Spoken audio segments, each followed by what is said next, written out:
একজন মানুষ সে সফল হতে পারে না, না দুনিয়াতে না আখেরাতে। এর কারণ হলো এই গুনাহতে আসক্ত হয়ে পড়া। বছরের পর বছর, সেই যেদিন থেকে অ্যান্ড্রয়েড সেট হাতে এসেছে সেদিন থেকে যে গুনার সাথে পরিচিত হয়েছে, আজ পর্যন্ত ছাড়তে পারে নাই। চিন্তা করেছেন কত বছর আগে শুরু করেছে, কত বছর আগে এই কাজটা আপনি শুরু করেছিলেন, এখনো ছাড়তে পারেন নাই। এই গুনাহ, এই গুনাহটাই মানুষকে দিনের দিক থেকেও পিছিয়ে দেয়, দুনিয়ার দিক থেকে তো আছেই। বর্তমান সময়ের সাথে খুব মিলে যাচ্ছে অতীত মনীষীর একটি চমৎকার কথা। কেমন যেন তিনি এই যুগের অবস্থাকে দেখেই কথাটা বলেছেন। হাফিজ ইবনুল কাইয়িম রাহিমাহুল্লাহ তিনি বলেন যে আজমা আল আরিফুন আন্না জুনুব আল খালাওয়াত আসলুল ইন্তিকাসাত।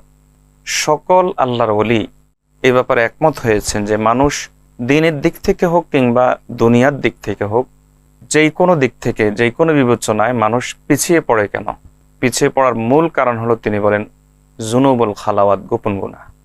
এই গোপন গুনায় মানুষকে পিছিয়ে দেয়, সে অগ্রসর হতে পারে না। আপনি চিন্তা করে দেখুন, এই গোপন গুনাহ যদি না থাকতো তাহলে জাগতিকভাবেই চিন্তা করুন যে আপনার স্কিলটা কোথা থেকে কোথায় চলে যেত, আপনার সফলতা তার গল্প আরো কত সমৃদ্ধি হতে পারত, আপনি আরো কত সফলতার গল্পে প্রবেশ করতে পারতেন। দিনের দিক থেকে আপনি চিন্তা করুন, কতদিন ফজর নামাজ কাজা করেছেন। এমনও লোক আছেন যে যারা দিনদার, নামাজের প্রতি আগ্রহী, কিন্তু ফজর নামাজটা পড়তে পারে না। কত বছর আগে জামাতের সাথে ফজর নামাজটা আদায় করেছে, এটাও হয়তো অনেকে ভুলে যেতে বসেছে। এর মূল কারণ কি? যথার্থ বলেছেন হাফিজ ইবনুল কাইয়িম রাহিমাহুল্লাহ যে সব দিক থেকে পিছিয়ে পড়ার একমাত্র কারণ হলো মানুষের এই গোপন গুনাহ। গোপন গুনাহ মানুষকে কেবল যে জাগতিক বিষয় থেকে পিছিয়ে দেয় এমনটি নয়, বরং ধীরে ধীরে একজন মানুষকে ঈমান থেকেও বঞ্চিত করে দেয়। ইবনু রাজাব হাম্বলি রাহমাতুল্লাহ আলাইহি বলেন আন্না খাতামাতাস সু তাকুনু বিসাবাবি দাসিসাতিন বাতিনাতিন ইয়াখাফু ইয়াত্তালিউ আলাইহান নাস।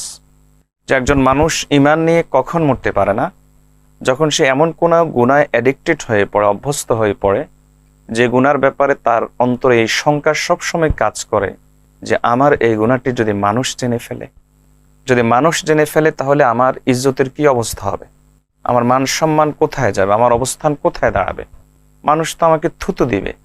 বাহ্যিকভাবে আমি মানুষের কাছে ভালো মানুষ, কিন্তু ভিতরে ভিতরে আমি ওই গুনাহগুলো করে যাচ্ছি। এই জাতীয় গুনায় যে অভ্যস্ত হয়ে পড়ে, এই গুনাহটাই মানুষকে ঈমান থেকেও মাহরুম করে দেয়, ঈমান থেকেও বঞ্চিত করে দেয়।